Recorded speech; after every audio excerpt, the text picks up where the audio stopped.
Aksi komplotan pemalak di Simpang Palem Alang-Alang Lebar Palembang berakhir setelah polisi meringkus 3 pelakunya. Mereka adalah Leo, Fernando, dan Iqbal yang tertangkap di lokasi saat tengah mengincar korban baru. Dari hasil penyelidikan, ketiganya sudah beraksi sedikitnya 10 kali. Terakhir mereka dilaporkan korban pemilik kendaraan bernomor polisi Jawa Barat.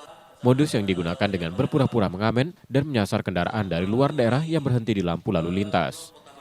Begitu korban membuka kaca mobil untuk memberi uang, pelaku merampas kartu e-tol sambil mengancam jika ada perlawanan. Saldo dalam kartu itu kemudian dicairkan untuk memenuhi kebutuhan sehari-hari. Begitu kacanya dibuka, para pelaku ini langsung merampas kartu e-tol yang ada di penutup cahaya yang ada di mobil.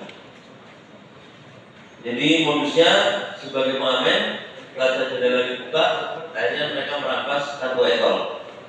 Polisi masih mendalami kemungkinan adanya pelaku lain dalam kasus ini. Ketiga tersangka kini ditahan di Polrestabes Palembang dan terancam hukuman hingga 12 tahun penjara. Reski Oktora, Yudi Kiswanto, Kompas TV, Palembang, Sumatera Selatan.